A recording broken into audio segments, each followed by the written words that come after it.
वालेकुम बच्चों, कैसे हैं आप? उम्मीद है कि आप बिल्कुल बखैर और आफ़ियत होंगे। अल्लाह ताला आपको अपने हिफ्ज़ ईमान में रखे। जी, टेंथ क्लास हमने एक नया सबक अपना स्टार्ट किया था, मिर्ज़ा मोहम्मद सईद। ठीक है, उसके मुताबिक हमने उस राइटर की खसूसियात पढ़ी थी। पहले शाहिद अहमद देलवी के बारे में आपको बताया गया था कि कौन थे, क्या उनकी किताबें थीं। ठीक है, उम्मीद है कि आपने भी उनको पढ़ा होगा। इसके बाद फिर हमने उनके सबक के कुछ तदरीसी मकासद पढ़े थे। ठीक है, उम्मीद है कि आपने उनको भी अच्छी तरह से समझ लिया होगा। उसके बाद हमने सफ़ा नंबर 13 और 14 का हाफ़ यहाँ तक हमने रीडिंग की थी। ठीक है, अल्फाज माने आपको बताए गए थे, वजाहत की गई थी। उम्मीद है कि आपने अच्छी तरह से खुलासे के लिए उनको तैयार किया होगा। ठीक है, अब आगे आपने मज़ीद सबक को सुनना है। अल्फाज माने ध्यान से गौर से सुनने हैं, आपको प्रोवाइड किए जाएंगे। ठीक है, लेकिन सुनना ज़रूरी है। सुनने से आपकी जो प्रैक्टिस है सबक की अच्छी हो जाएगी। ठीक है, तो हमने सफ़ा नंबर 14, ठीक है, तीसरा पैराग्राफ स्टार्ट करना है। ठीक है, मिर्ज़ा साहब दिल्ली के शुरफा के यहाँ से। ठीक है, तो ध्यान से गौर से सुनिएगा।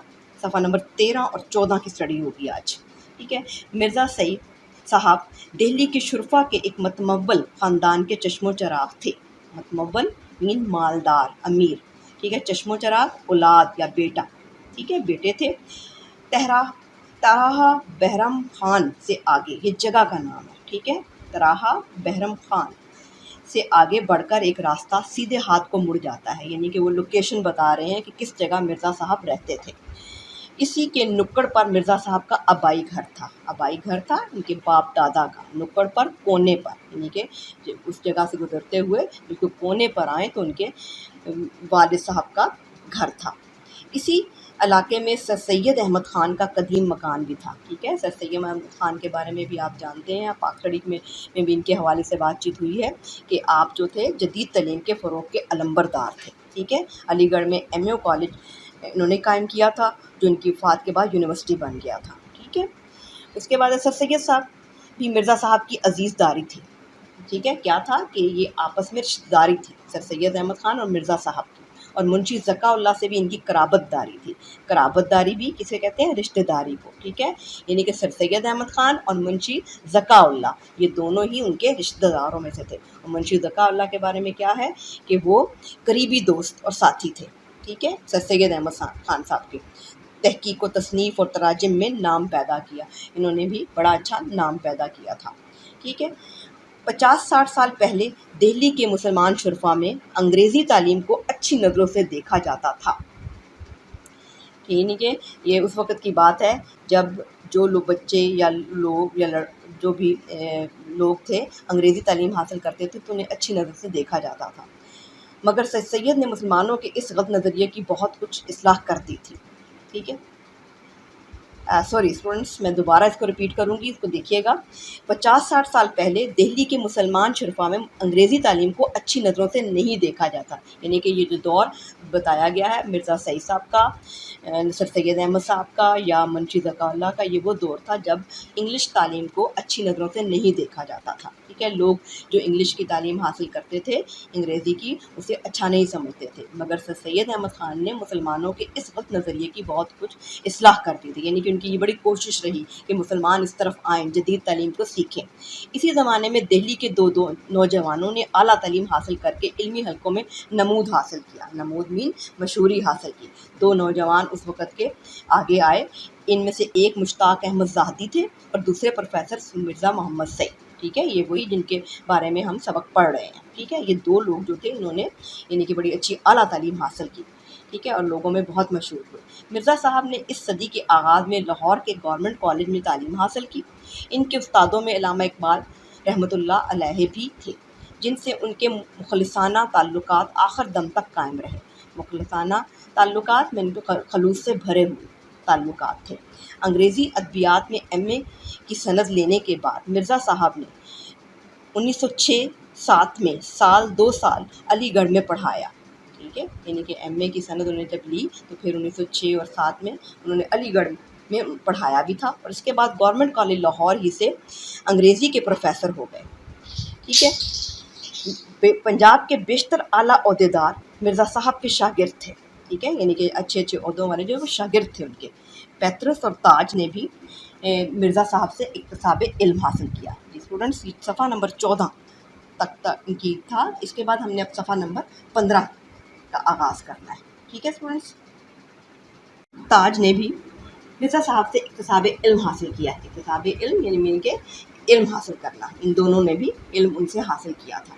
बाद में पेतरस खुद अंग्रेज़ी के प्रोफेसर हो गए थे, मगर अपनी गैर मामूली काबिलियत और जहानत के बावजूद मिर्ज़ा साहब की इल्मियत के आगे अपने आप को हेठ समझते थे। यानी कि इसमें अब देखिए क्या कहते हैं कि वो खुद बहुत ज़हीन आदमी थे, लेकिन मिर्ज़ा साहब की जो काबिलियत थी उसके आगे अपने आप को वो कमतर समझते थे। वो यानी कि अच्छे प्रोफेसर थे, लेकिन मिर्ज़ा साहब के सामने अपने आप को भी कमतर ही समझते थे। मैंने बारहा पेतरस को मिर्ज़ा साहब की खिदमत में हाज़िर होते देखा है। यानी कि ये राइटर कह रहा है कि मैंने बड़ी दफ़ा उनको जाते हुए देखा, उनके पास बैठते हुए देखा। पेतरस को मैंने किसी और का इतना अदब व एहतराम करते नहीं देखा, यहाँ तक कि वायसराय हिंद का भी। यानी कहते हैं कि इतना ज़्यादा एहतराम वो उनका करते थे, चाहे यहाँ तक कि वायसराय हिंद का भी इतना एहतराम करते हुए मैंने उन्हें नहीं देखा था। ठीक है जी, अगला देखिए, पेतरस के सिलसिले में एक दिलचस्प वाक़यात याद आ गए। यानी कि बताते हैं कि मुझे उनके हवाले से 2 वाक़यात याद आते हैं कि पेतरस ऑल इंडिया रेडियो के डायरेक्टर जनरल हो गए थे। ठीक है, एक आला ओहदा होता है रेडियो में, तो उसमें वो अफ़सर हो गए थे, मगर पुराने दोस्तों से रस्म व राह में ज़रा भी फ़र्क ना आने पाया था। यानी कि इतने अच्छे ओहदे पर पहुँचने के बावजूद भी अपने पुराने दोस्तों से बड़े अच्छे तरीके से मिलते थे। मिर्ज़ा साहब को उन्होंने किसी न किसी तरह आमादा कर लिया था कि रेडियो से कभी कभी तकरीर नशर किया करें। यानी कि उनके पीछे पड़ते हैं कि जी आप ऐसा करें, रेडियो से अपनी एक तकरीर नशर ज़रूर करें कभी कभार। वो एक तकरीरों के बाद मिर्ज़ा साहब ने कॉन्ट्रैक्ट वापस करने शुरू कर दिए। यानी कि पहले तो कॉन्ट्रैक्ट कर लिया कि मैं तकरीरें किया करूँगा, लेकिन बाद में उन्होंने इस मुआहदे को ख़त्म करना चाहा। शद्दा बात पेतरस तक पहुँची। यानी कि ये आहिस्ता आहिस्ता बात जो है, शद्दा मीन आहिस्ता आहिस्ता, कुछ देर बाद पेतरस तक पहुँची। हाज़िर होकर वजह दरियाफ़्त की। यानी कि वो उनके पास आते हैं और पूछते हैं क्या वजह है कि आप क्यों पीछे हट रहे हैं। मिर्ज़ा साहब ने फरमाया, तुम्हें इस्लाह देने के बाद मुझे ये मंजूर नहीं कि तुम्हारे शागिर्द मुझे इस्लाह दें। यानी कि वो गुस्से में थे किसी बात के कि मैं तुम्हारी दुरुस्तगी किया करता हूँ, तुम्हारे लिखी हुई चीज़ों को ठीक कर दिया करता हूँ, तो इसका ये मतलब नहीं है कि तुम्हारे शागिर्द जो हैं वो मेरी इस्लाह शुरू कर दें, मुझ में गलतियाँ निकालने लगे। पेतरस ने बड़ी माजरत की, मगर मिर्ज़ा साहब आइंदा नशर करने के लिए आमादा नहीं हुए। लेकिन उन्होंने माफ़ी मांगी कि नहीं आइंदा ऐसा नहीं होगा, लेकिन वो नहीं माने कि मैं आइंदा अपनी कोई तकरीर नशर नहीं करूँगा। अगले दिन दफ्तर में क़यामत आ गई। यानी कि जब पेतरस को पता चला कि मिर्ज़ा साहब नाराज़ हैं बहुत, तो वो गुस्से में आ गए। ऑफिस में उन्होंने बड़ा शोर शराबा मचाया, पूरे स्टाफ को जमा करके उन्होंने ब्रॉडकास्टिंग के हुस्न अखलाक पर एक तवील लेक्चर दिया। यानी कि एक लेक्चर दे दिया उन्होंने। बात तो खुल ही गई थी। स्टेशन डायरेक्टर ने तकरीरों के इंचार्ज को बुलाकर कहा कि अगर अपनी खैर चाहते हो तो मिर्ज़ा साहब को मना के लाओ। यानी पता चल गया उनको था कि गलती कहाँ हुई थी, जो स्टेशन डायरेक्टर था उसकी तरफ से गलती हुई थी। उन्होंने कहा कि अपनी खैर चाहते हो, यानी कि अपनी भलाई चाहते हो, तो मिर्ज़ा साहब को मना कर लाओ। इसको मालूम नहीं था कि मिर्ज़ा साहब पेतरस के उस्ताद हैं। यानी कि वो नहीं जानता था कि पेतरस के उस्ताद हैं। हस्बे दस्तूर अपनी कार्रवाई दिखाने के लिए उसने इनके मसवदे में से 1 फ़िक्रे निकाल दिए थे। यानी कि तरीके के मुताबिक जो उनका तरीका होता होगा काम करने का, उसके मुताबिक उन्होंने क्या किया था कि जो मिर्ज़ा साहब ने तकरीर की थी उसमें से कुछ लफ्ज़ उन्होंने निकाल दिए थे। इन फ़िक्रों का निकालना इनकी नौकरी से निकाले जाने का पेशगामा साबित। यानी कि ये मिर्ज़ा साहब को ये बात पसंद नहीं आई और इनकी नौकरी से निकाले जाने का बायस बन गए। पेशगामा बन जाना, बायस बन जाना। भागा मिर्ज़ा साहब की खिदमत में, माफ़ी मांगी, हाथ जोड़े। मिर्ज़ा साहब ना माने, बोला तो हज़रत मेरी नौकरी गई। यानी कि अब वो कहने लगा कि मुझे बड़ी दरख्वास्त की, तो कहने लगा कि हज़रत लगता है कि मेरी नौकरी गई, बाल बच्चे भूखे मरेंगे और आपको दवाएं देंगे। मिर्ज़ा साहब के कान खड़े हुए, बोले ये तो मैं नहीं चाहता। यानी कि थोड़ा सा दिल उनका नरम हो गया। इसने कहा अगर आप ये नहीं चाहते तो इस कॉन्ट्रैक्ट पर दस्तखत कर दीजिए। मिर्ज़ा साहब ने फ़ौरन दस्तखत कर दिए। ठीक है, दस्तखत कर देते हैं। ठीक है कि ठीक है, एक गरीब का क्यों मैं नौकरी इसकी ख़त्म करवाऊँ। नेक्स्ट पैराग्राफ देखिए, जंग के ज़माने में हुस्न इत्तफाक से दिल्ली में लाहौर के बेशतर अदीब और शायर रेडियो में या दूसरे सरकारी महकमों में जमा हो गए थे। यानी कि ये 1857 की जंग आज़ादी की बात हो रही है। ठीक है कि एक ऐसा मौका आया कि दिल्ली में लाहौर के बेशतर अदीब और शायर जो हैं वो रेडियो में वहाँ इकट्ठे हुए। پیترس کی تحریک پر ایک محدود ادبی حلقہ قائم کیا گیا، یعنی کہ ان کے کہنے پر، کی تحریک پر ان کے کہنے پر ایک محدود ادبی حلقہ قائم کیا گیا، جس میں ڈاکٹر تاثیر، فیض احمد خان، حامد علی خان، حمید احمد خان، چراغ حسن حسرت، محمود نظامی، غلام عباس، انصار ناصری وغیرہ شریک ہوئے۔ اسٹوڈنٹس یہ دیکھیے آپ ان کے سامنے آپ کو نمبر لکھے ہوئے نظر آ رہے ہیں۔ نمبر دینے کا مقصد کیا ہے؟ صفحہ نمبر 15 پر ہی آپ نیچے دیکھیے گا، ان سب کے بارے میں لکھا ہے کہ ڈاکٹر تاثیر صاحب کون ہیں، ٹھیک ہے، فیض احمد صاحب کون ہیں۔ تو یہاں سے آپ نے ان کے بارے میں ایک ایک لائن کو پڑھنا ہے، اس سے آپ کو تھوڑی سی نالج ہو جائے گی، ٹھیک ہے۔ اب میں یہاں پڑھوں گی تو آپ کی نا ٹائم ہمارا بہت آگے چلا جائے گا، آپ نے خود دیکھنا ہے اس کو، ٹھیک ہے۔ یعنی کہ یہ سارے لوگ بھی اس ادبی حلقے میں شریک ہوئے۔ اس مہینے ہر مہینے اس کا ایک جلسہ ہوتا تھا، کبھی پیترس کے گھر پر اور کبھی ڈاکٹر تاثیر کے گھر پر۔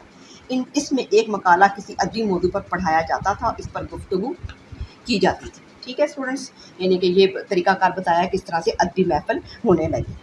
تو اسٹوڈنٹس آج ہمارا یہاں تک کا سبق تھا، اچھی طرح آپ نے غور سے سنا ہوگا۔ اب آپ نے پہلا جو پڑھا تھا پچھلی ویڈیو میں اور اس ویڈیو میں، ان سب کو ملا کر آپ نے خلاصہ تیار کر رکھنا ہے، ٹھیک ہے۔ انشاءاللہ اگلی ویڈیو میں سبق کا اختتام ہو جائے گا، پھر ایک مکمل خلاصہ آپ لکھنے کے قابل ہو جائیں گے، ٹھیک ہے اسٹوڈنٹس۔